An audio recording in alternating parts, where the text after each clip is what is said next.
Olá, meus queridos alunos, tudo bem com vocês? Nessa aula de hoje, inicio então o conteúdo para a sua terceira VA. Vou tentar ser o mais objetivo e rápido aqui com vocês, até porque esse conteúdo ele é um pouquinho extenso, né? Nós vamos falar aqui da fase pré-processual e também de toda a fase de conhecimento, que, como vocês sabem, vai até a sentença. Então, nós vamos trabalhar bastantes artigos aqui dentro da CLT. E eu gostaria que você prestasse bastante atenção e só relembrando aí que qualquer dúvida eu estou à disposição de vocês lá no chat da instituição, tá bom? Então vamos lá. O que é a fase pré-processual? Então o próprio nome já fala que é aquilo que antecede ao processo judicial, tá? Essa fase, né, pré-processual, ela vem prevista, vou colocar aqui para vocês, previsão legal, lá nos artigos 625A a 625H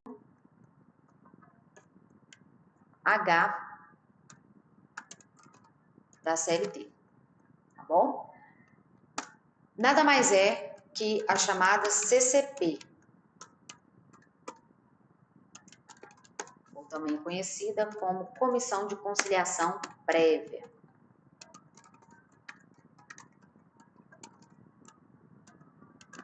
Então, é bem simples isso aqui, porque o próprio nome já fala, né? Comissão de Conciliação Prévia. Né? O que seria essa Comissão de Conciliação Prévia?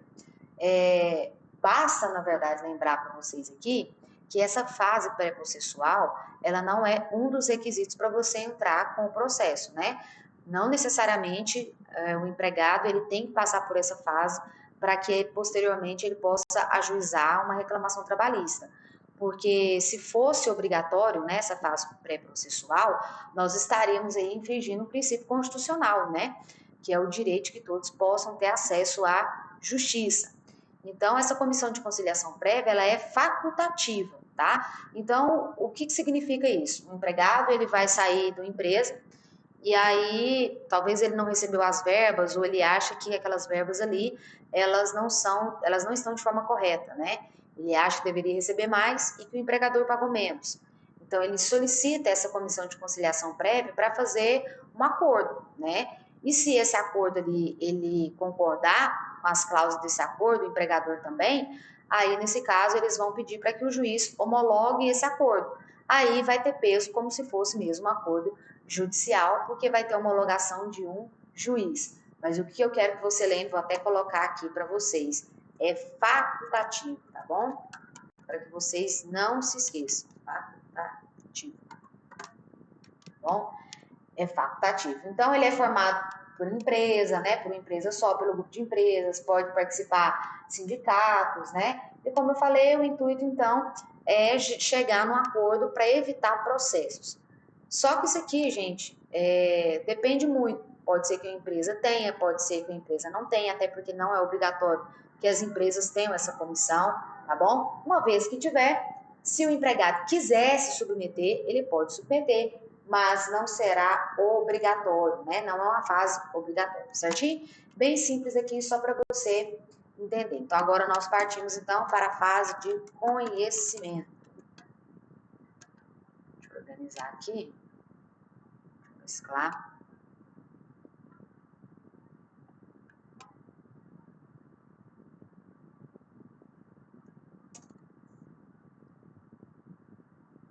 Então, vamos lá para a fase de conhecimento.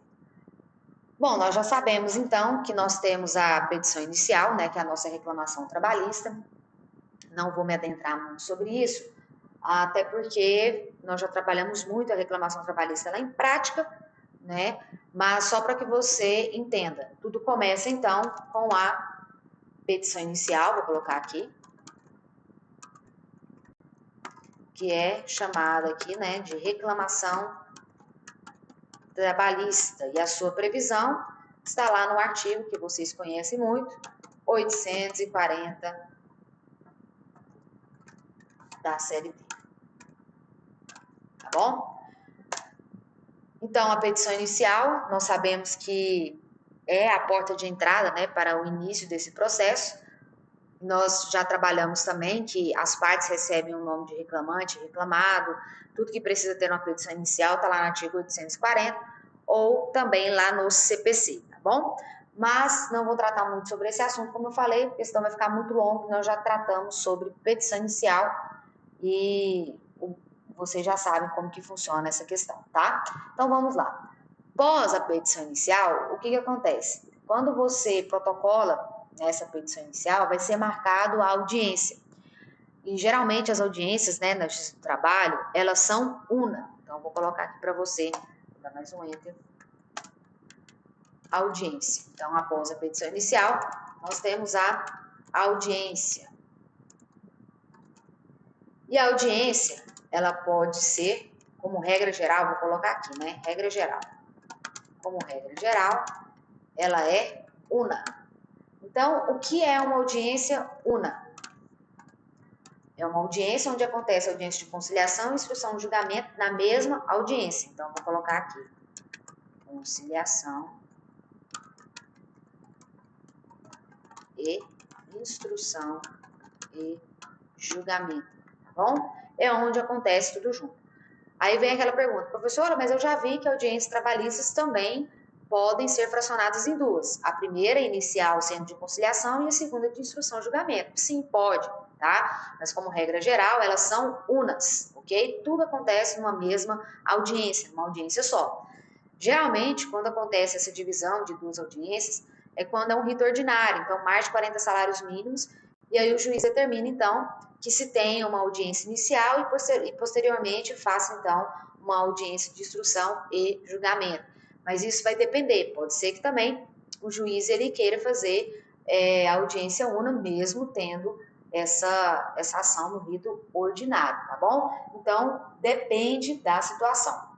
Então, aqui nós vamos começar a trabalhar os artigos da CLT que vem trazendo sobre a audiência de conciliação e instrução de julgamento. Eu vou falar aqui como se ela fosse una, tá bom? Porque eu já falei que, como regra geral, a audiência na Justiça do Trabalho, ela é una, ok? Então, vamos lá. O primeiro artigo que nós vamos trabalhar, então, é o artigo 849 da CLT, tá? E eu vou colocar ele aqui para vocês, para que a gente possa acompanhar juntos aí. Então, deixa eu copiar o artigo aqui.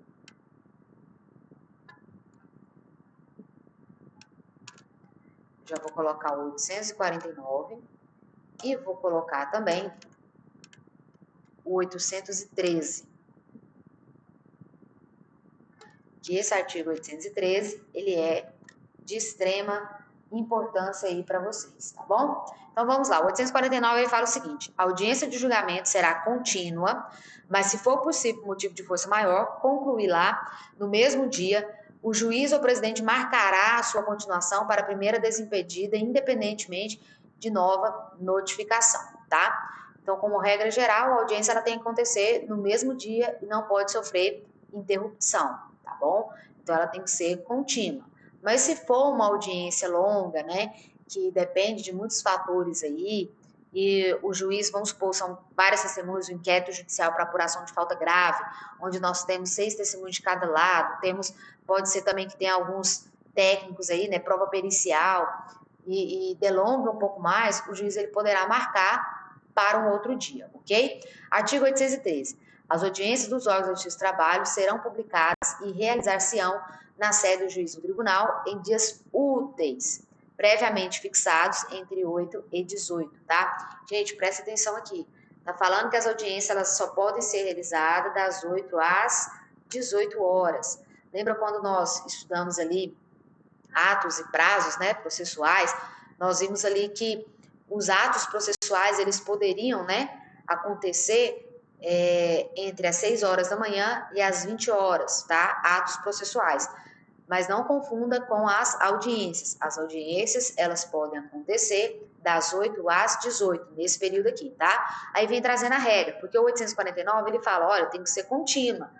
Mas o 813 vem falando, tá? Ela tem que ser contínua, mas não pode ultrapassar 5 horas seguidas, né? Salvo quando houver matéria urgência. Então, como regra geral, uma audiência ela não pode ultrapassar 5 horas seguidas. Parágrafo 1º. Em casos especiais, poderá ser designado outro local para a realização das audiências, mediante edital afixado na sede do juiz ou tribunal, com antecedência mínima de 24 horas.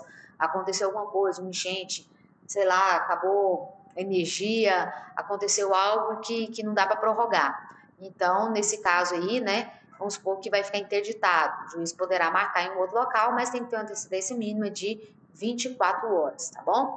Obviamente, isso é muito complicado de acontecer, até porque na prática, se algo dessa forma acontecer, eles vão cancelar as audiências e vão marcar para um outro dia, tá? Parágrafo 2º. Sempre que for necessário, poderão ser convocadas audiências extraordinárias, observado o prazo do parágrafo anterior. Certinho, gente? Agora nós iremos aqui para um dos artigos mais importantes, que é o artigo 844, né, que ele fala sobre o não comparecimento das partes na audiência. E esse artigo aqui, ele sofreu reforma trabalhista. Então, é um artigo de extrema importância, algumas coisas mudaram, e eu vou colocar aqui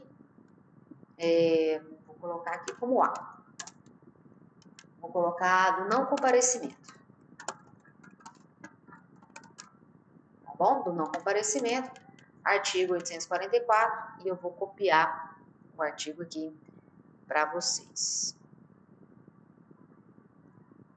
Só um minutinho.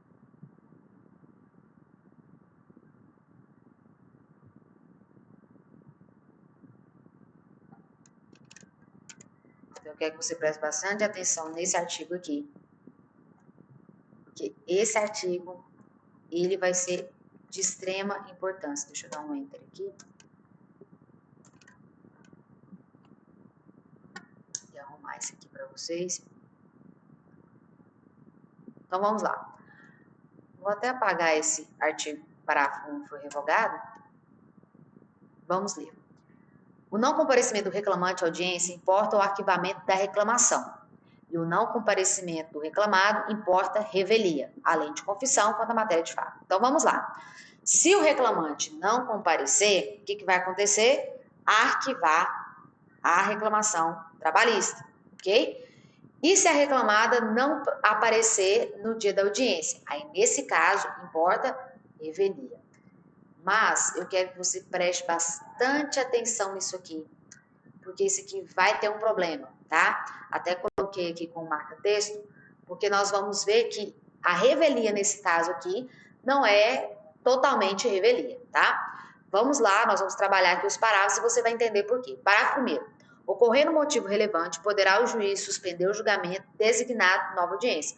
Então, se tiver, por exemplo, um atestado, aconteceu algo, e o advogado ali juntar, né, a cópia ali do atestado, ou aconteceu um acidente ali na hora, ele pode solicitar para que aquela audiência ali possa ser adiada, tá bom? Então, se for relevante, e o juiz acatar, né? Então, nesse caso, aí o juiz vai decidir. Parágrafo 2º. Na hipótese da ausência do reclamante, este será condenado ao pagamento das custas calculadas na forma do artigo 789, né, que nós já trabalhamos ali as custas processuais, que é 2%, lembra lá? Aí 2% do valor da causa, 2% do valor da condenação. No caso aqui, se ele faltar, né, vai ser em cima do valor da causa, aquilo que ele pediu, tá bom? Ainda que beneficiário da justiça gratuita. Então, presta bastante atenção. Mesmo que o juiz tenha concedido gratuidade da justiça para o reclamante, se ele faltar à audiência, ele vai ser condenado a pagar as custas processuais, tá? Conforme o artigo 789, que nós já estudamos, foi matéria da sua segunda VA, né? Que é equivalente a 2% do valor da causa, tá bom? Tá, salvo se, então, trouxe a regra geral, agora vem trazendo exceção, salvo se, no prazo de 15 dias, que a ausência ocorreu por motivo legalmente justificável. Então, ele é condenado. Mas se ele apresentar, né, uma justificativa plausível, por exemplo, como um atestado, né, que comprove ali que ele estava impossibilitado de estar na audiência, aí nesse caso ele não vai pagar as custas processuais. Mas o processo vai ser arquivado? Vai ser arquivado. Pode ser que o juiz, então, fale, não, vou marcar essa audiência para um outro dia. Mas isso se for com antecedência, tá? Caso tenha passado esse prazo aqui, ele vai arquivar o processo. Então, parágrafo 3º. O O pagamento das custas a que se refere o parágrafo 2º é a condição para a propositura de nova demanda. Então, vamos lá. O que você precisa entender? Caso o reclamante faltou ali a audiência, já ficou claro que essa reclamação trabalhista, esse processo, ele vai ser arquivado. Mas e aí, ele pode entrar de novo? Pode, desde que ele pague as custas do processo, ou seja, 2% do valor da causa. Mas, né, se o juiz acatar a justificativa dele, ele vai abonar e vai falar, olha, não precisa pagar, mas o seu processo foi arquivado, então você pode entrar de novo. Tá bom? É isso que está querendo dizer. Parágrafo 4º. Agora, esse parágrafo 4º aqui, eu quero que você se atente, porque olha o que ele fala. A revelia não produz efeito mencionado no caput desse artigo se... Então, vou até colocar aqui ele de vermelho para você ficar em alerta.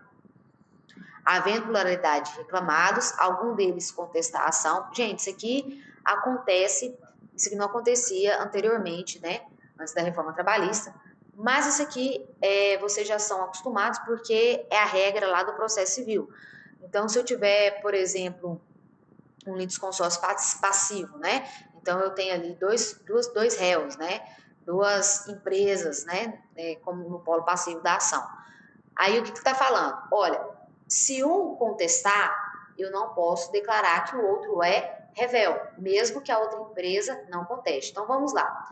Nós vamos ver, daqui a pouco, que o prazo para apresentar a contestação, ela é até a data da audiência, tá? Daqui a pouco nós vamos falar sobre isso. Então, é até a data da audiência, até o momento da audiência.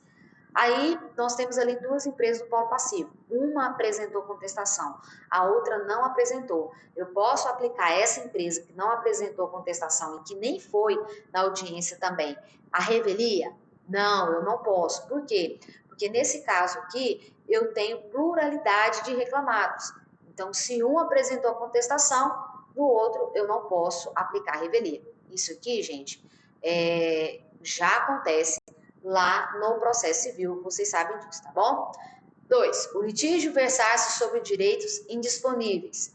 3. A petição inicial não estiver acompanhada de instrumento que a lei considere indispensável à prova do ato.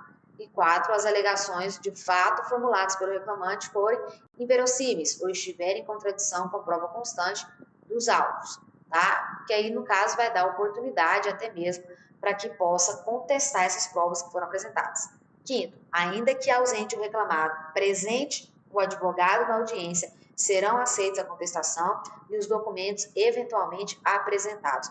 Isso aqui, gente, é a grande mudança e a grande revolução, esse parágrafo aqui, que não tem como eu nem colocar ele com marca-texto, porque olha só para você ver, eu quero que você preste bastante atenção nesse parágrafo, porque olha só para você ver o que ele está falando. Olha, se o reclamado, a empresa, né, não comparecer na audiência, o parágrafo, lá na verdade, no caput, ele fala o quê? Que vai ser declarado a revelia. Tá, mas aí no parágrafo que vem falando, olha, a revelia é o seguinte, se o advogado da empresa estiver presente, por mais que, né, a empresa não compareceu ou ela não enviou nenhum preposto. O que é o preposto? O preposto é um representante, alguém, não necessariamente, para ir na audiência tem que ser o dono da empresa ou tem que ser o representante legal da empresa. Não, pode ser um preposto, que é aquela pessoa que vai ali representar o dono da empresa. E pode ser qualquer pessoa, tá bom? O preposto, então,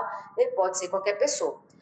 Se a empresa não mandou ninguém ali, o representante legal não foi, o dono não foi, né? Ou não mandou nenhum preposto, mas o advogado foi, o juiz ele fala o seguinte, eu vou aceitar a contestação e os documentos que ele anexar como prova. Então, vai ser declarado revelia, gente, se o juiz vai aceitar a contestação e as provas, significa o quê? Que ele vai ler o processo. Não é verdade? Porque se ele declarasse revelia, então toda a matéria de fato que foi declarada que o reclamante alegou lá na inicial, né, seria dada como correta e pronto, ele ia dar a sentença. Só que aqui ele vem falando, olha, revelia não é bem revelia. Revelia é o seguinte, eu declaro que ele é revel, né, ele não vai poder participar da audiência, eu não vou remarcar uma audiência porque ele faltou, mas ele vai poder apresentar a contestação e as provas. Isso aqui, gente, é o trem mais sem lógica que existe.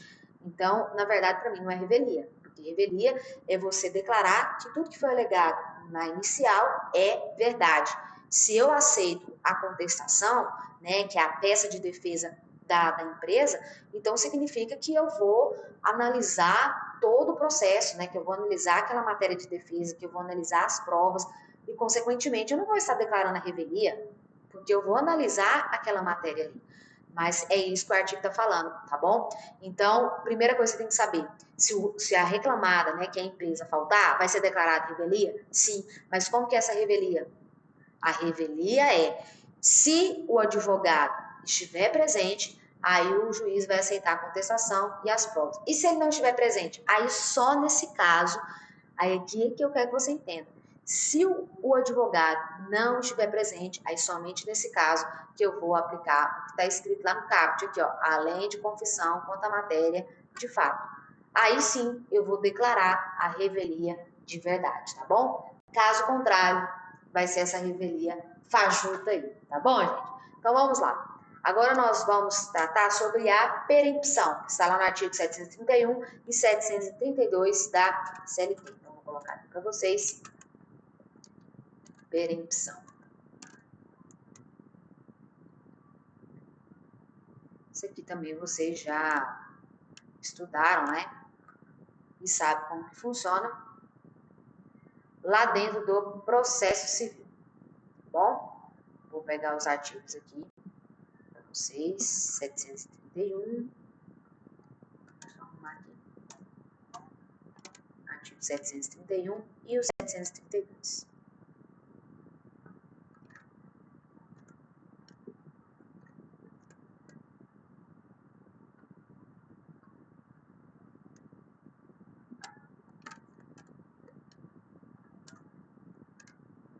Então vamos lá. O artigo 731 ele fala o seguinte: aquele que tendo apresentado ao distribuidor, né, no caso esse aqui está defasado, não é ao distribuidor, porque hoje o processo ele é eletrônico, né? Reclamação verbal, no caso aqui lá na Secretaria da Vara, né? Não se apresentar no prazo estabelecido no parágrafo 1 do artigo 786, nós sabemos que a reclamação trabalhista ela pode ser escrita ou ela pode ser verbal. Eu já falei inúmeras vezes para vocês que se a reclamação ela for verbal, o reclamante ele tem um prazo de até 5 dias, lembra lá? Ele tem um prazo de 5 dias para ele comparecer à vara do trabalho para reduzir essa reclamação a termo, ou seja, para fazer com que a Secretaria da Vara ali escreva, né, essa reclamação trabalhista. Aí depois ele vai lá no prazo de 5 dias, lê aquela reclamação, se ele concordar, ele assina e aí vai ser protocolado a petição inicial dele, ok? Então vamos lá, se ele não comparecer, né, nesse prazo de 5 dias, o que vai acontecer? Incorrerá na pena de perda, né, pelo prazo de 6 meses do direito de reclamar perante a Justiça do Trabalho. Então, o que significa isso aqui? Nós vamos ver 2 prazos aqui de perempção. Então, primeiro, se a reclamação trabalhista for verbal, o reclamante não comparecer no prazo de 5 dias lá na vara para reduzir essa reclamação trabalhista a termo, ele vai perder, né, o direito de entrar novamente com essa ação por um prazo de 6 meses. Então, vai ter uma suspensão ali. Durante 6 meses, né, ele não vai poder entrar com reclamação trabalhista. Mas, após passar 6 meses, aí ele poderá novamente se dirigir até a vara, né, e ajuizar uma reclamação trabalhista verbal, ou ele contratar um advogado e fazer reclamação trabalhista escrita, tá? Mas acontece essa penalidade, por quê? Porque ele não compareceu na vara no prazo previsto, que é o prazo de 5 dias. Aí o 732 vem trazendo outra regra, fala o seguinte: na mesma pena do artigo, prazo de 6 meses, tá bom? Incorrerá o reclamante que, por 2 vezes seguidas, der causa ao arquivamento do que se trata lá no artigo 844. Então, vamos aqui. Eu vou colocar, vou grifar aqui para vocês, prazo de 6 meses, para você lembrar aí, tá bom? E vou colocar esse aqui também, ó. Incorrerá também, né, o reclamante que por 2 vezes seguidas der causa ao arquivamento. Então, o que significa isso? Na prática é assim, vamos supor que você, reclamante, ajuizou uma reclamação trabalhista, certo? E aí você ajuizou a reclamação trabalhista, foi marcada a audiência e você não compareceu à audiência. Nós vimos que lá no artigo 844, que o não comparecimento do reclamante, ele acarreta o quê? Acarreta o arquivamento da ação, ok? Então, beleza, você não compareceu, não deu nenhuma justificativa, né? Simplesmente não justificou, arquivou a ação. Beleza, você pode entrar de novo? Pode. Aí você foi lá, entrou de novo, marcou a audiência e pela segunda vez você também não compareceu novamente à audiência. O que vai acontecer no seu processo? Ele vai arquivar novamente.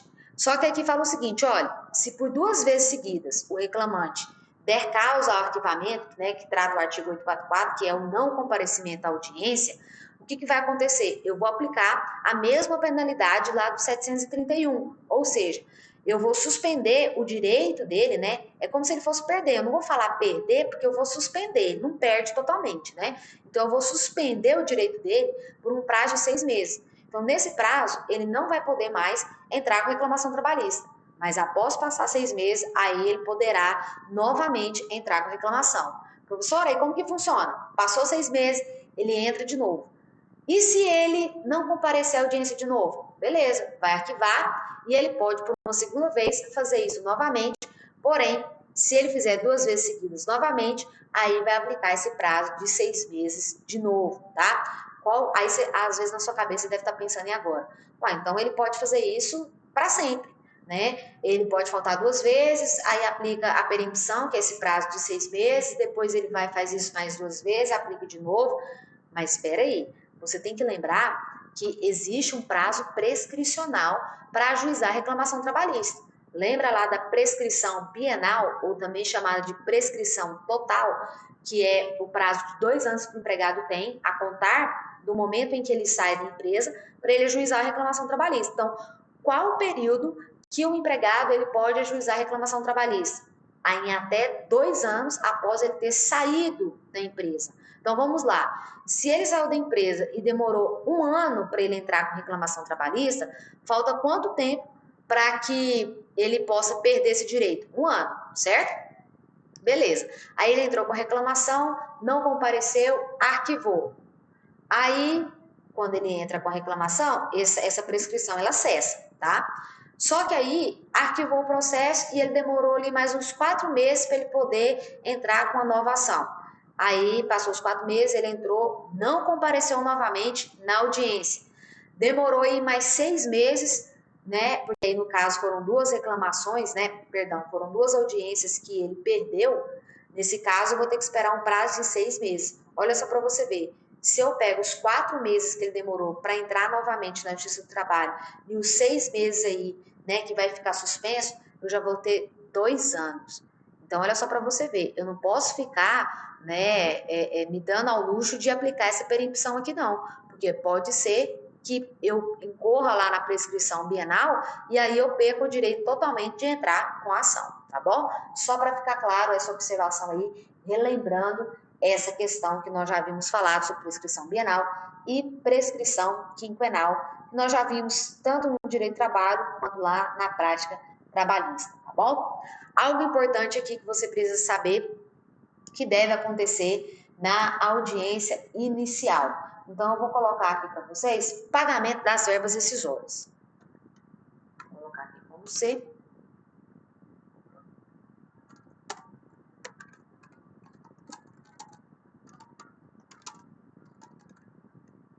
Rescisórias. Eu vou usar aqui a súmula 69 do TST. E vou usar também o artigo 467 da CLT. Eu tinha falado súmula 69 da CLT, mas é TST. Eu acho que eu falei errado, escrevi certo. Mas vamos lá. Deixa eu só pegar aqui para vocês, tanto a súmula quanto o artigo.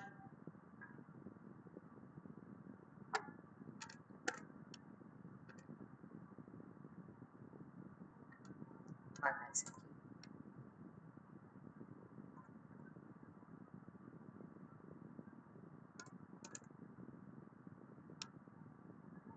E o artigo 467.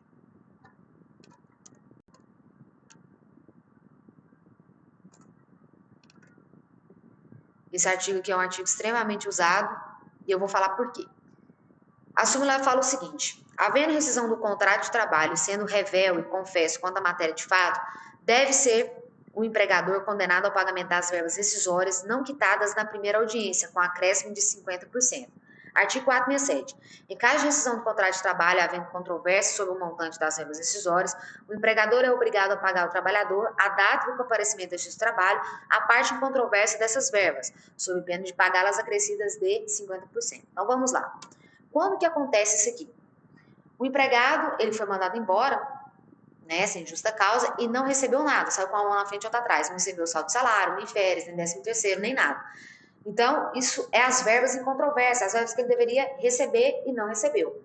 Se na audiência, vamos supor que tem uma audiência inicial, né, e na audiência inicial, vamos supor que tem, se for audiência una, ok. Vamos supor que tem uma audiência inicial, que é a audiência de conciliação. Chega lá, o empregador já tem que fazer o quê? Pagar as verbas rescisórias. Se ele não pagar as verbas rescisórias na audiência inicial ou até mesmo na audiência de instrução de julgamento, né, que é, vamos supor que acontece a audiência una, o que vai acontecer? Ao final, além dele ter que pagar as verbas que de todo jeito ele ia pagar, elas serão acrescidas de multa de 50%. Então, vamos supor que as verbas rescisórias desse empregado, né, dê aí 40 mil. Então, além dos 40 mil que o empregador vai ter que pagar, que é o que ele já ia pagar de todo jeito, né, que o empregado tem direito, vamos supor que é o saldo de salário, 13º, férias, FGTS e tudo mais, além disso, ele vai pagar 50%, ou seja, ele vai pagar mais 20 mil. Então, no total, vai ficar para ele 60 mil. Então, presta bem atenção. Quando o empregado ele sai de uma empresa e não recebeu nenhuma verba rescisória, ou o empregador pagou as verbas e deixou de pagar alguma verba rescisória, vamos supor, deixou de pagar um 13º, deixou de pagar uma férias e pagou o restante, ele tem até a data da audiência para quitar isso com o empregado. Mesmo que posteriormente, né, não fique comprovado ali que ele, a não ser que ele consiga comprovar, na verdade, né, que ele não deve, tá? Mas se ele deve e ele não tem como comprovar que ele pagou, o ideal é o quê? Ele pagar na audiência. Se ele não pagar na audiência, além dele ser condenado a pagar, porque é de direito do empregado, ele vai ter que pagar essa multa acrescida de 50%, tá bom? Gente, você tem que saber isso aqui é de extrema importância, porque numa reclamação trabalhista, toda vez que a gente vai pedir vínculo empregatício, né, porque o empregado saiu, a carteira nunca foi assinada, ele nunca recebeu 13º, nunca recebeu férias e tudo mais, a gente já pede lá na inicial, o artigo 467, que aplique essa multa aqui, né, porque caso o empregador, ele não pague isso até a data da audiência, ele vai ter que acrescentar esse 50% aí de multa, tá bom? Então, esse artigo é de extrema importância. Vou até colocar ele em vermelho aqui para você, porque a gente coloca ele na inicial, ok? Quando não foi pago as verbas rescisórias. Aí eu vou falar aqui com vocês sobre... Deixa eu colocar aqui. Aí é D, eu ia colocar E, B, C, D. Então, vou colocar aqui. Atraso. Vou colocar assim, atraso do juiz na audiência. Isso aqui está lá no artigo 815 e você tem que prestar bastante atenção porque tem um pega nisso aqui, tá? Deixa eu só pegar o artigo aqui. Artigo 815. Na verdade, o que é mais importante aqui para nós do artigo 815 está lá no parágrafo único. E eu vou mostrar aqui para vocês por quê, tá? Aqui no 815 ele fala o seguinte: a hora marcada, o juiz ou presidente declarará aberta a audiência, sendo feito pelo secretário, escrivão, ok. Então, na hora marcada ali, nem sempre é a hora certinha, né? Mas vai ser anunciado, né? A audiência, a abertura da audiência, e a audiência vai começar. Só que, parágrafo único. Esse aqui eu quero que você preste bastante atenção. Esses artigos aqui, gente, que eu tô colocando, é de extrema importância, você precisa sabê-los, tá? Então, aqui fala o seguinte: se até 15 minutos após a hora marcada, o juiz ou presidente não houver comparecido, os presentes poderão retirar-se, devendo o ocorrido constar-se no livro do registro das audiências. O que está querendo dizer? Olha, você está lá esperando para a audiência começar. Beleza, a sua audiência estava marcada para 1 hora. Passou 15 minutos, o juiz não chegou, o que as partes podem fazer? Levantar e ir embora. pedir para constar em ata que o juiz não compareceu, tá? Por que eu grifei e eu coloquei isso aqui de extrema importância? Porque isso aqui já caiu no OAB umas 3 vezes, tá? E ela caiu o seguinte: existe uma regra que é uma regra que está no estatuto da OAB. E essa regra lá no estatuto, ela fala o seguinte: que o prazo, né, para que as partes fiquem esperando ali o juiz é de 30 minutos. Então, eu vou colocar aqui para vocês, ó, observação. Vou colocar assim.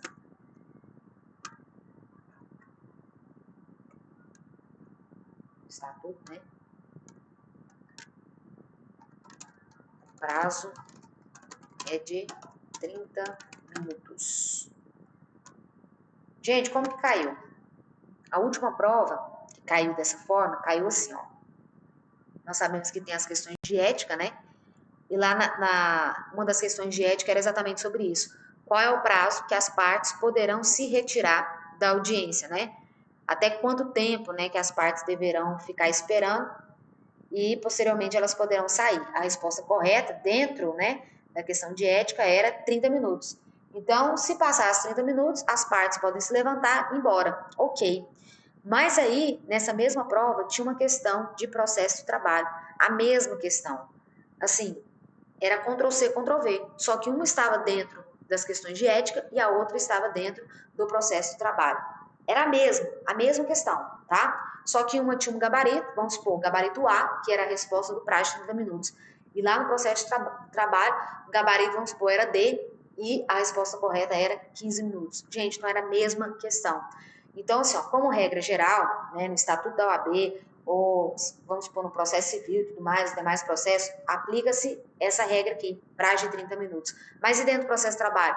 Dentro do processo de trabalho se aplica esse artigo, que é o artigo 815, tá? Que ele fala que o prazo máximo que as partes têm que ficar esperando ali o juiz é de 15 minutos. Então, atenção nesse artigo aqui, ok? Porque esse artigo aqui já caiu 3 vezes. Então, é de extrema importância que você saiba, até porque existe outra regra, né? Que é a regra geral que está lá no Estatuto da ordem, ok? Então, vamos lá. Então, beleza. Então, vamos então supor que já começou a audiência. Então, vou colocar aqui para vocês, vou colocar aqui, rito da audiência.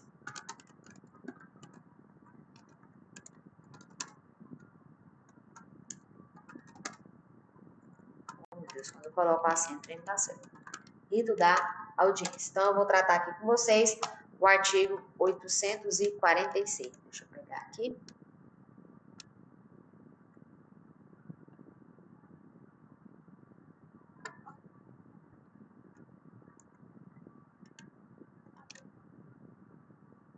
Não sei porque esse negócio tá desse jeito.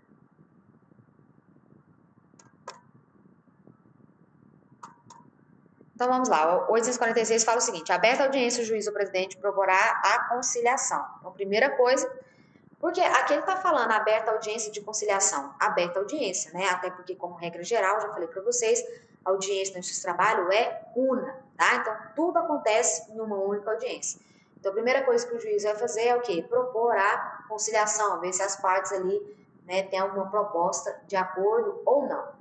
Se tiver acordo, pronto, acabou, não vai ter mais audiência, né? Aí já vai lavrar ali o termo do acordo, o juiz já vai homologar e pronto, acabou, né? Não vai ter processo mais, tá? Nesse caso aí, tá? E o artigo 831, vou até colocar ele aqui já para vocês, porque ele fala que, no caso, se houver acordo, né?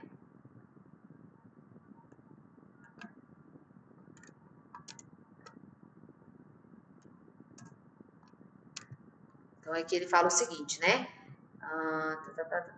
No caso de conciliação, vou colocar aqui parágrafo 1, tá? Deixa eu apagar aqui.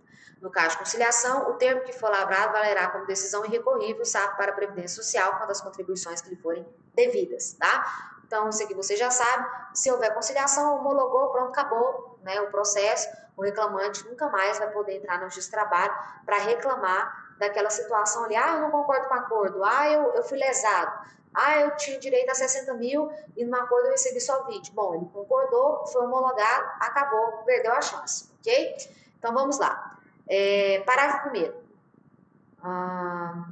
Se houver acordo, tá, isso aqui nós já lemos, né? Parágrafo 2º. Entre as condições a que se refere o parágrafo anterior, poderá ser estabelecida edificar a parte que não cumprir o acordo, obrigada a satisfazer integralmente o pedido ou pagar uma indenização convencionada, sem prejuízo do cumprimento do acordo. Bom, nesse caso aqui, cabe às partes, né, no momento do acordo, colocar uma multa, né? Então, vamos supor lá que fez um acordo, a ação era de 60 mil, fez um acordo de 40, beleza.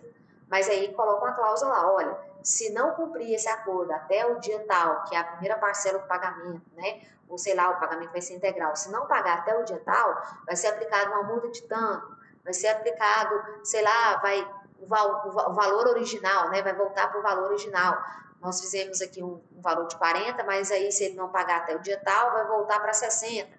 Então, é o momento das partes ali convencionarem as cláusulas deste acordo, ok? Então, tudo vai depender do que vai ser colocado lá nesse acordo. Então, vamos lá.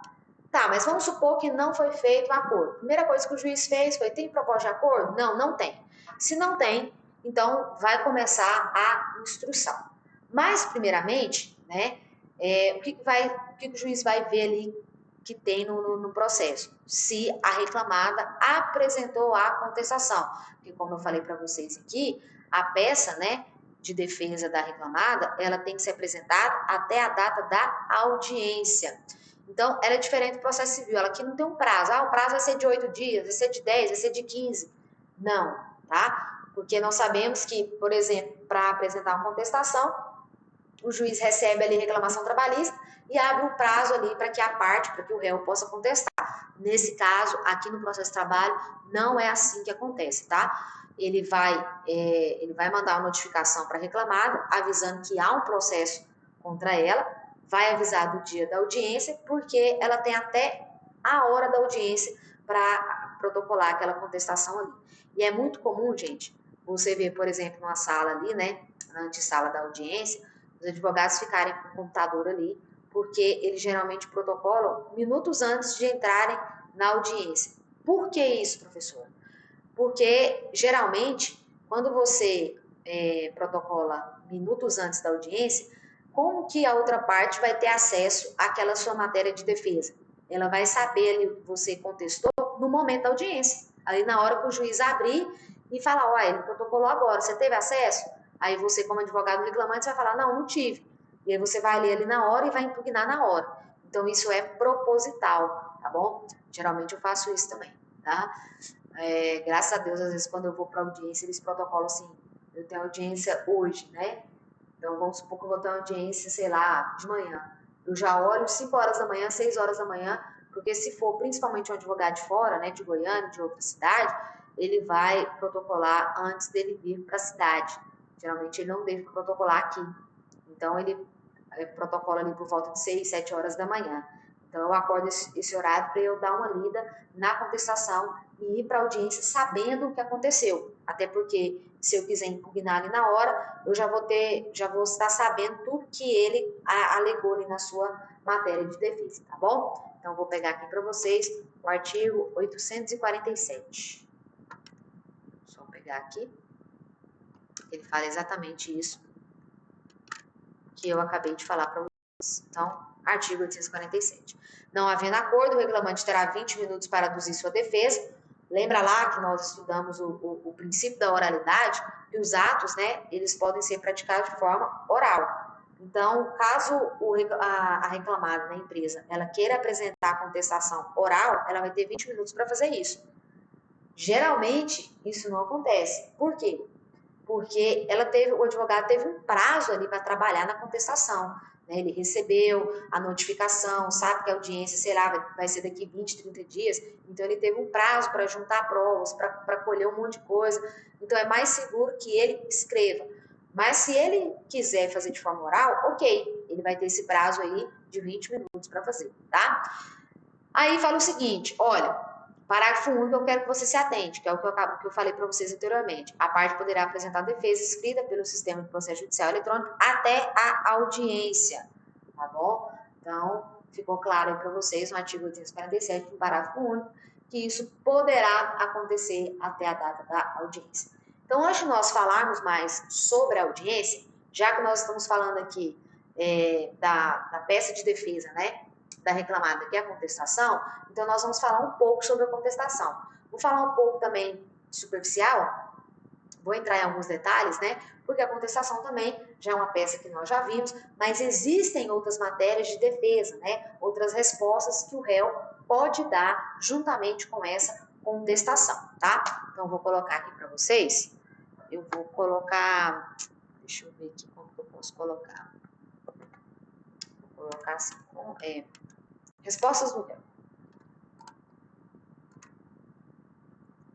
Tá, vamos ver.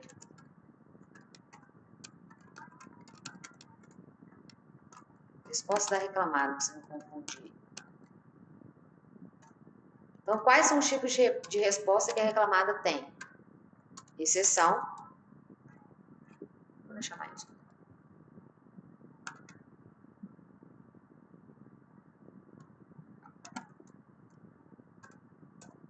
Contestação e reconvenção. Então, vamos falar primeiramente da exceção. A exceção vocês já viram no processo civil também, aqui segue da mesma forma, tá? A exceção, ela pode ser a exceção de suspeição ou de impedimento. Vou até colocar aqui para vocês.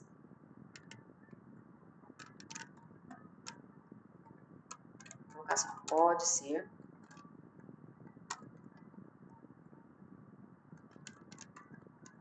suspeição e impedimento.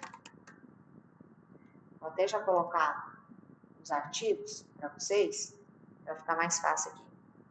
Suspeição está lá no Código de Processo Civil, artigo 144. Impedimento nós já temos aqui na CLT, no artigo 801. Tá bom?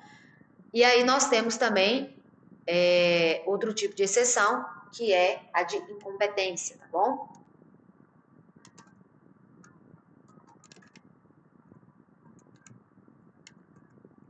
Opa, tá?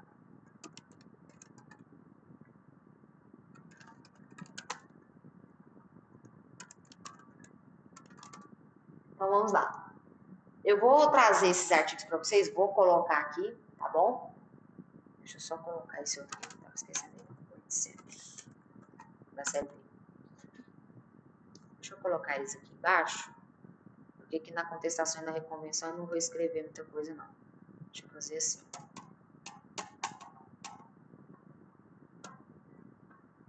Deixa eu buscar esses artigos para vocês, para ficar melhor aqui a nossa leitura.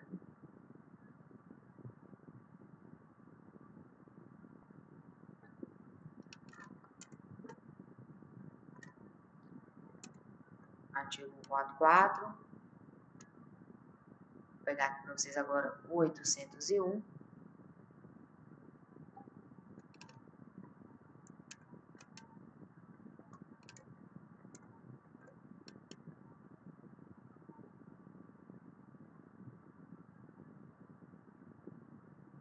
E vou pegar aqui o 800.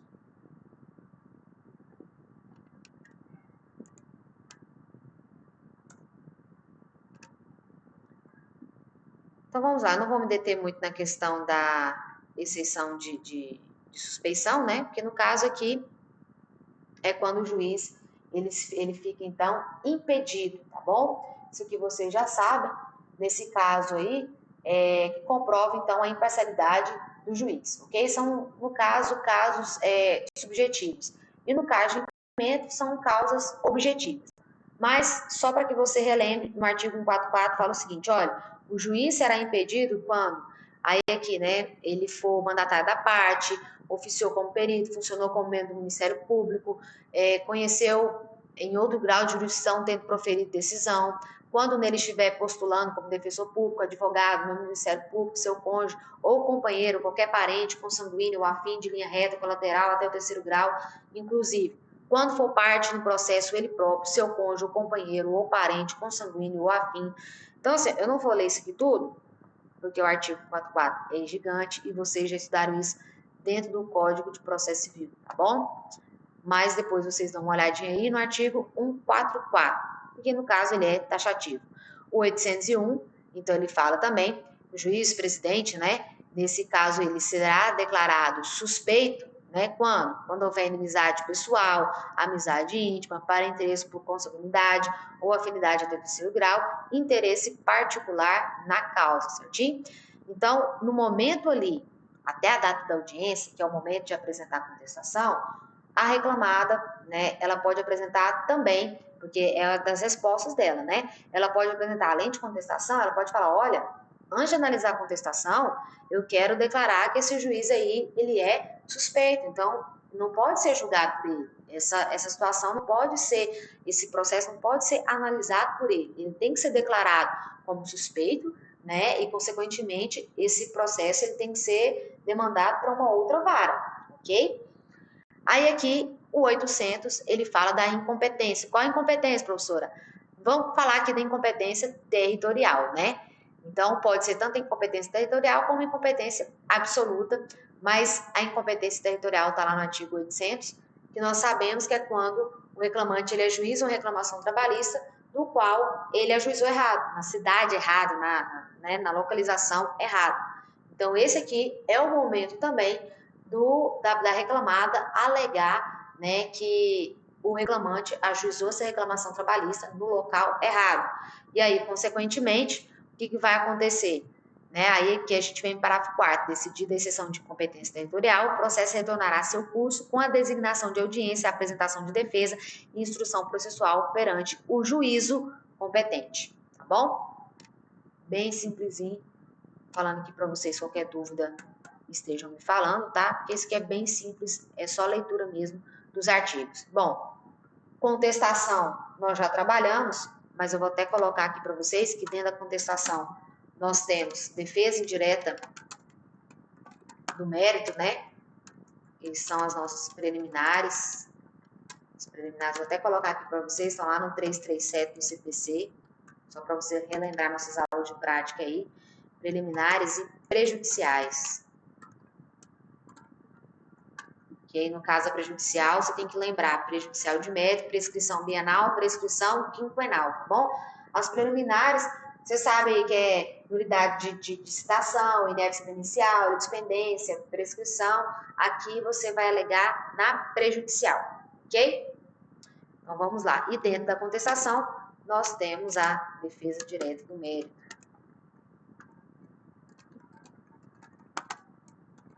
É quando você vai defender ali, né, cada ponto que foi alegado dentro da inicial mérito. E o próximo é a reconvenção, que também vocês já estudaram bastante a questão da reconvenção lá dentro do processo civil. Mas o que é a reconvenção? Então vamos lá. Vamos supor que um reclamante ele ajuiza uma ação pleiteando verbas rescisórias. Ok. Aí ele fala, olha, eu fui mandado embora por justa causa, né, e eu quero essas verbas rescisórias porque eu tenho direito. Aí, não, deixa eu mudar o exemplo aqui. Vamos supor que ele foi mandado embora sem justa causa e não recebeu nenhuma verba. Então, ele foi mandado sem justa causa e ele fala que não recebeu verba nenhuma. Ok.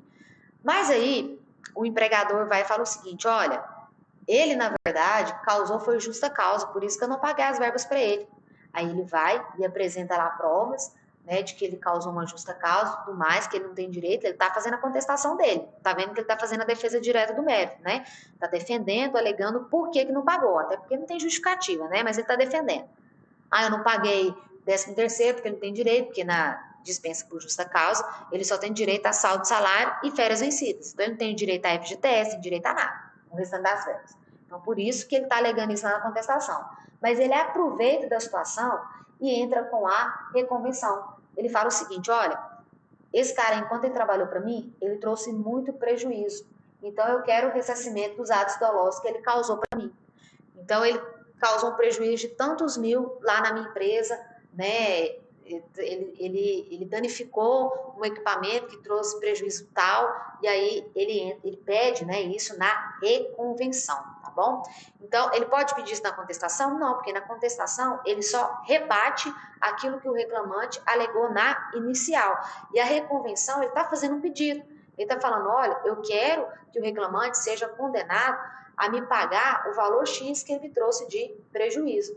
Lá na contestação, ele não pode pedir condenação de um valor X para o reclamante, porque ele só está rebatendo, né, o que o reclamante falou. Mas na reconvenção, ele pode pedir, tá bom? Então, eu vou colocar de forma bem simples aqui para você, vou colocar assim, ó, pleiteia ressarcimento. Ressarcimento de ato doloso. Só para você lembrar no momento em que você estiver estudando aí na sua casa, tá bom? Então, nós vamos para a próxima fase aqui. Deixa eu ver qual letra que eu coloquei. F, então, vou colocar G.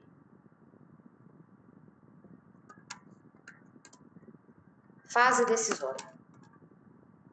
Não, vou colocar, perdão, fase probatória.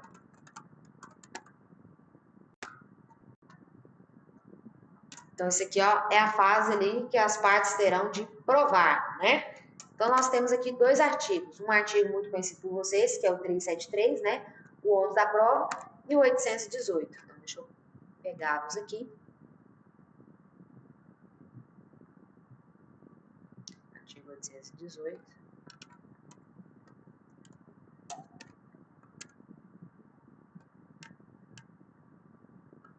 E o 373. Eu não vou pegar o 373 porque ele fala a mesma coisa, tá bom? E vocês já sabem o de cor salteado, eu espero vocês estudarem isso lá no Código de Processo Civil. Então vamos lá. O 818 fala o seguinte: o ônus da prova incurre.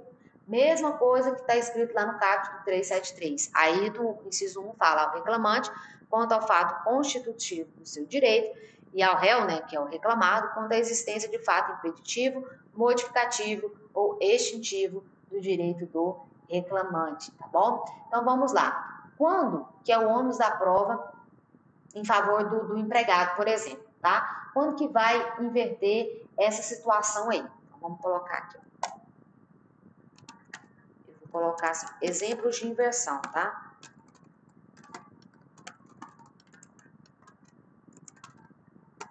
O ônus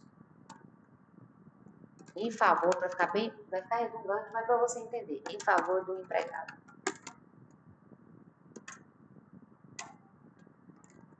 Vou colocar aqui. Vou colocar na mesma linha. Pleito de hora extra, por exemplo. Vamos supor que o reclamante ele entrou com a reclamação trabalhista e ele alegou ali que ele fazia 2 horas extras todos os dias. Tá, ele alegou. Agora, para modificar esse direito aí, para extinguir, para falar, não, ele não tem direito, o que vai acontecer? O empregador, ele vai ter que juntar documentos que comprovam que aquele reclamante, ele nunca fez hora extra, que ele entrava, que ele saía no horário normal e ele nunca fez horas extras. Então, ele vai ter que juntar cartão de ponto, vai ter que levar testemunha, ele vai ter que provar. Não é o reclamante, mas sim a reclamada. Porque se a reclamada falar assim, ó, ele não fazia hora extra, ela não chamou o ônus para si? Se o reclamante fala, eu fazia hora extra, ele teria que provar, certo? Então, no caso, um fato constitutivo do direito dele. Cabia a ele provar que ele fazia hora extra. Ok, ele alegou. Mas no momento em que a empresa falar assim, ó, não, ele não fez, aí inverteu o ônus da prova, porque agora ela que tem que provar que o empregado não fez hora extra. Então, por isso que na maioria dos casos, nós vamos ver que o ônus da prova sempre inverte, tá? Porque se o reclamante ele fala que fazia e a empresa fala que não, basta ela, então, resta a ela, né, no caso, comprovar que, de fato, o reclamante não tem direito, tá? Então, na maioria dos casos, vai ter essa inversão do ônus da prova, tá? Em favor do reclamante, do empregado. Então, o empregador que vai ter que provar que, no caso, aquele empregado ali está errado e não tem direito. Vamos supor que na dispensa, o empregado fala o seguinte, eu fui dispensado sem justa causa e aí ele não me pagou nenhuma verba. Se ele não foi dispensado, deu baixa e tudo mais, o que o empregador vai ter que fazer? O empregador vai ter que comprovar que ele não foi dispensado, né? Que tentou conversar com ele, que falou para ele que era para ele continuar, né? Sei lá, às vezes ele estava faltando, isso acontece muito na prática. O empregado começa a faltar, e o empregador não faz nada, não notifica, não faz nada, não aplica uma advertência, não manda uma notificação. Aí o empregado vai e entra na justiça pedindo rescisão indireta, falando que estava sofrendo perseguição. Não, dá um bolo isso, sabe? O que o empregador vai ter que provar? Que esse empregado estava sumido, que ele mandou notificação na casa dele, via R, né? Que tem a comprovação ali de que ele recebeu, né? Mas quem tem que provar? O empregador, tá bom? Vamos pegar aqui uma relação de emprego. Uma pessoa entra pedindo vínculo empregatício. Vou até colocar esses exemplos aqui, né? Vamos colocar aqui, vínculo empregatício. Uma pessoa trabalhava com empresa, não tinha carteira assinada. Aí ela entra com reclamação trabalhista, pleiteando o vínculo, carteira assinada e todas as verbas. O que acontece? Esse empregado falou que trabalhava para esse empregador de tal dia, entrou tal dia, saiu tal dia. Só que não tem um documento, não tem nada. Quem vai ter que provar que ele não trabalhava ou que ele não é empregado, que ele era só um trabalhador? A empresa. Se a empresa falar assim, não, ele trabalhou, mas ele era um trabalhador, então ela vai ter que provar que ele era um trabalhador, um prestador de serviço. E que ele não se enquadra, né, nos requisitos caracterizadores do vínculo empregatício. Porque se o cara trabalhava lá, tinha horário para cumprir, né, tinha habitualidade, ele pagava para ele, tinha subordinação, ele é empregado. Então, nesse caso aqui, o empregador que vai ter que desconstituir os requisitos caracterizadores para não comprovar esse vínculo empregatício. Não é o empregado que tem que comprovar. Mas sabe o que já aconteceu na prática? Vamos supor que o empregado ele entra e fala assim: eu trabalhei na empresa 2 anos de forma informal, sem carteira assinada. Tá. Nesse caso aqui ele tinha que comprovar, porque toda vez que ele alega fato constitutivo, ele tem que provar, mas se na contestação, né, o empregador falar que não, aí ele que vai ter que comprovar, porque inverte o ônus, ok? Só que vamos supor uma situação aqui peculiar. Ele falou que trabalhou 2 anos para o empregador sem carteira assinada. Aí o empregador fala o seguinte: ué, mas eu não conheço esse cara, nunca vi na minha vida, foi uma surpresa para mim, na hora que eu recebi essa reclamação trabalhista, porque eu não conheço, nunca nem vi, esse cara nunca nem pisou lá na minha porta, nunca passou na porta da minha empresa. Olha só para você ver o que ele está falando. Ele não está assumindo que esse cara trabalhou para ele. Se ele falar assim, não, ele trabalhou para mim, mas ele não era empregado, ele era um prestador de serviço. Olha só para você ver, ele puxou para ele o ônus de provar. Ele comprovou que esse cara trabalhou, mas ele está falando que não era vínculo empregatício, então ele vai ter que provar que não era, certo? Vai ter que anexar aí um contrato de prestação de serviço e tudo mais. Mas olha a situação, ele finge que não conhece. Já aconteceu uma situação dessa. O cara fingiu que não conhecia de jeito nenhum o reclamante. Aí o que aconteceu? Nesse caso, o reclamante tinha uma testemunha que provasse que ele trabalhou, que o empregador estava mentindo, tá? Porque senão, se o empregado não tivesse nenhuma prova, não tivesse nenhuma testemunha, nesse caso, olha só para você ver que situação, né? Como que ele ia provar que ele trabalhou para aquela empresa e provar mais ainda que tinha um vínculo empregatício, né? Que ele era um empregado, que ele não era uma pessoa que ia lá só de vez em quando, tá? Então tem que ficar atento a essas questões aí, tá?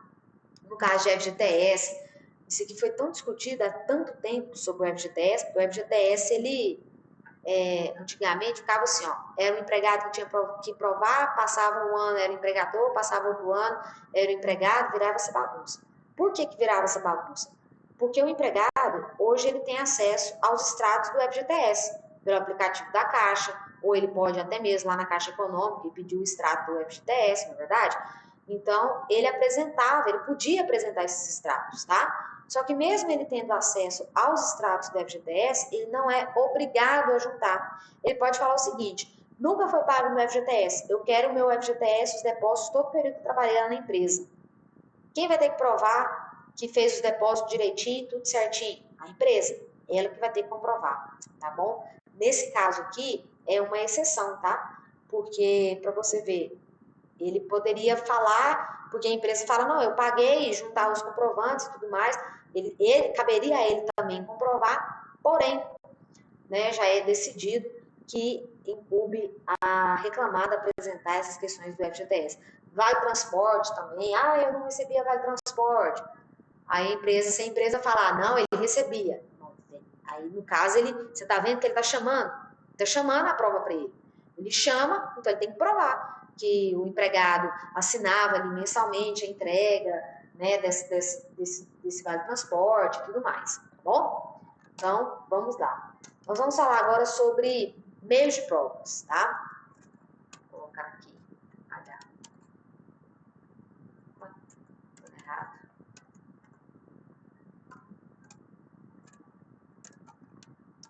Meios de prova. Então, vou colocar aqui como 1.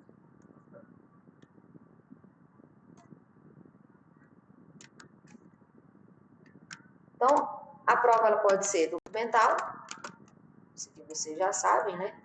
Pode ser os documentos apresentados, né, arrolados ao processo, é a prova escrita. Ela pode ser, aí no caso aí é contrato de trabalho, recibo, tudo que comprove ali, né? Toda a prova documental que tanto o empregado e o empregador consiga, eles podem apresentar. Nesse caso aqui das provas documentais, quem mais vai ter essas provas documentais? O empregado não tem acesso a isso. Muitas vezes o empregado não vai ter, por exemplo, um acordo, né, uma prorrogação de jornada, ele pode pesquisar? Pode, né?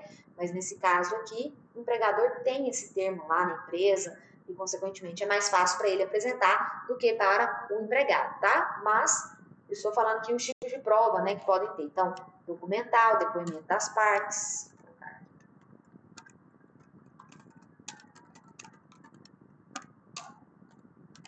Testemunhas, né?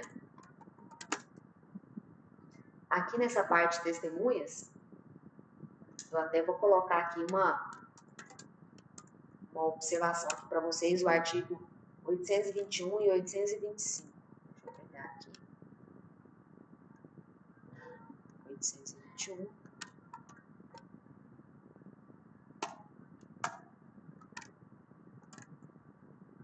E 825.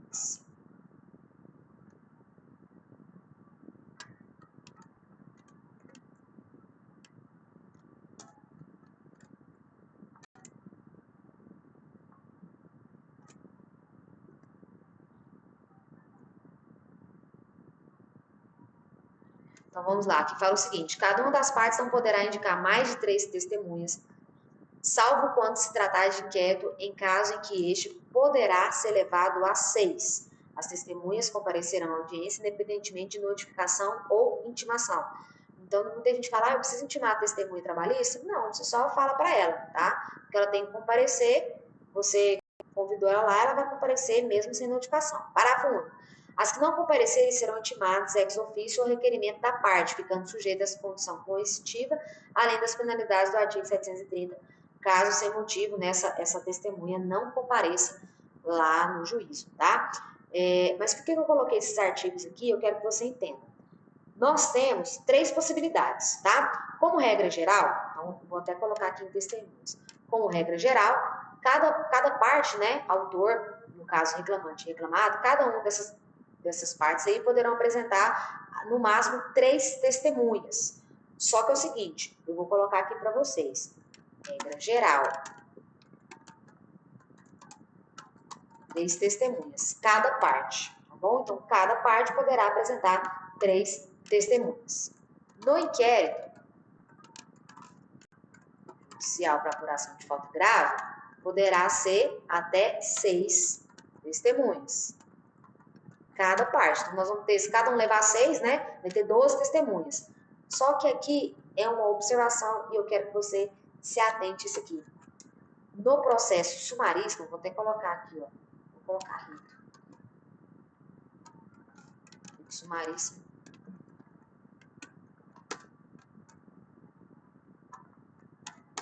Nós temos 2 testemunhas. Então, vamos lá. Rito sumaríssimo, 2 testemunhas, a regra geral, se não for sumaríssimo, né? No caso, funcionário ordinário, 3 testemunhas. Inquérito judicial por apuração de falta grave, 6 testemunhas, tá ok? Você precisa saber esse número aí de testemunhas. Então, 3, regra geral, 6 para inquérito e 2 se for rito sumaríssimo, tá ok? Aí agora eu vou trazer aqui para vocês o artigo 829, que ele fala sobre a questão lá, se for parente e tudo mais. Deixa eu até pegar aqui. No caso, não poderá ser testemunha.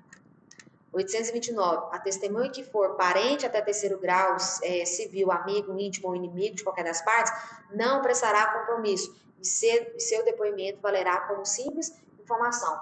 Então, no caso, ele não poderá ser testemunha. O juiz pode ouvir? Pode, mas como mero informante, tá bom? Então, como que funciona? Deu abertura lá na audiência, primeira coisa que nós vimos, vai ter a conciliação. Bom, não teve conciliação. Aí abre-se, então, para iniciar a audiência. Aí a primeira coisa que vai acontecer, o juiz vai ver ali se a contestação está certinha e tudo mais, vai abrir para depoimento pessoal, ou seja, o reclamante vai ser ouvido, a reclamada vai ser ouvida, tá bom? Se as partes quiserem, se as partes dispensarem, mesmo, vamos supor que as partes falam assim, eu não quero ouvir a reclamada. O reclamado fala, não, eu não quero ouvir o reclamante, não quero o depoimento pessoal dele. O juiz pode querer ouvir as partes? Pode falar, não, mas eu quero ouvir. O juiz pode ter perguntas a fazer, tá? Então, primeiro ouve o reclamante, reclamado, ok. Aí ele vai perguntar se tem testemunhas. Se tiver testemunhas, ele vai falar quantas? Aí a pessoa vai falar, não, eu trouxe 3. Aí a outra parte, não, eu também trouxe 3. Aí ele vai chamar as testemunhas. Só lembrando que quando se chama as testemunhas, né? As testemunhas não podem ficar tudo ali na mesma sala, né?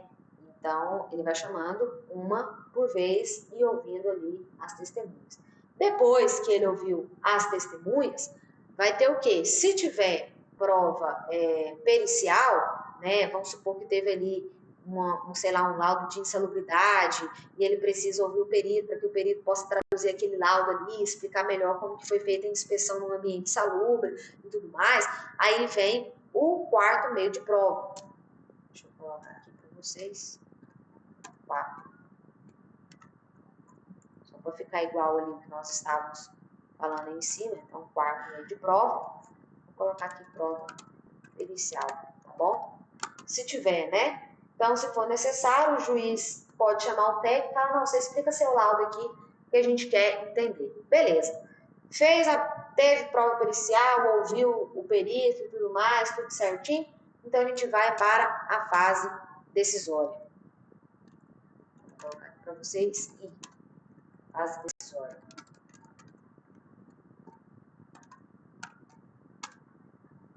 Então, nesse caso aqui, depois que o juiz ouviu todo mundo e tudo mais, ele vai abrir aí o prazo, né? Ou pode ser lá na hora também. Vou pegar aqui artigo 850.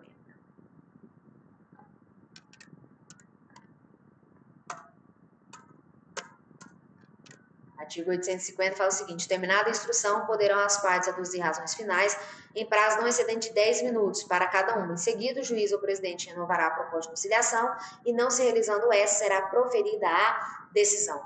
Então, presta bastante atenção aqui. Terminou tudo, o juiz vai falar o seguinte: vocês querem fazer razões finais? Ou seja, você quer determinar algum ponto importante do que foi falado aqui na audiência? Você quer fazer algum apontamento aqui do que foi falado? Se sim, cada um tem 10 minutos. Se for algo muito importante, vamos supor que aconteceu um negócio muito importante, você quer um prazo para você poder escrever, não quer fazer de forma oral ali na audiência. Você pode pedir um prazo para o juiz? Pode. Qual que é o problema? Ele pode aceitar ou não. Ele pode falar, não, eu te dou 10 minutos para você fazer de forma oral, tá bom? Porque o 850, ele me dá o prazo de forma oral. Mas, obviamente, se for um negócio mais complexo, né, e que demande mais tempo, o juiz vê ali um grau de complexidade, ele pode sim conceder esse prazo para que você possa fazer essas razões finais de forma escrita. Ou então, nenhum dos dois. Você fala assim, não, razões remissivas. O que é razões remissivas? Você não vai falar nada e você também não vai pedir prazo para escrever nada. Razões remissivas nada mais é do que você falar assim para o juiz, olha, tudo que eu aleguei lá na inicial, se você for advogado reclamante, né, tudo que eu aleguei lá na inicial e na minha impugnação, é o que eu quero aí que você esteja atento. E a outra parte fala, não, razões remissivas também. Tudo que eu aleguei na contestação é o que eu quero que você observe, tá bom? Isso é as razões finais. Então, depois disso, vem o que? A sentença, que está lá no artigo, vou até colocar aqui. Vou colocar aqui J, né? Sentença. Artigo 832.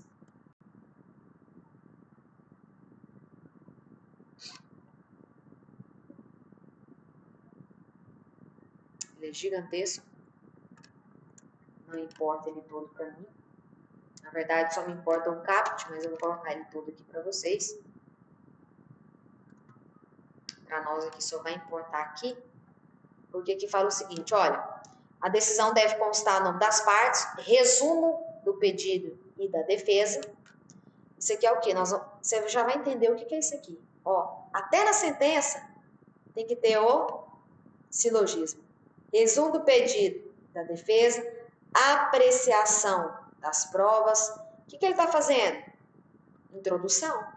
Olha, o reclamante pediu isso, a reclamada alegou isso e as provas apresentadas foram isso, a audiência foi assim, assim, assim. Ele está fazendo um resumo. Introdução. Depois ele tem que fazer o quê? Fundamentos. Aí aqui ele vai explicar, olha, eu defiro o pedido do reclamante com base no artigo tal. Ou então, eu indefiro com base no artigo tal. E a decisão final. Ele declara aquela sentença ali dele, né? Parcialmente procedente, totalmente procedente, ou então improcedente todos os pedidos, né, do reclamante. Então, olha só para você ver o que ele está fazendo aqui. Só para você lembrar. Fatos, porque ele tem que fazer a introdução. Fundamentos, ele tem que declarar o porquê daquela decisão ali, fundamentar, né, com artigos ou até mesmo com jurisprudências, e a conclusão, que é a decisão final dele, tá bom? Nada mais é que, vou até colocar aqui grandão, pra você nunca mais esquecer. Silogismo. Tá bom, gente? Então, a nossa aula vai até a sentença. Na próxima aula nós iremos falar sobre recurso. Depois nós iremos falar sobre execução.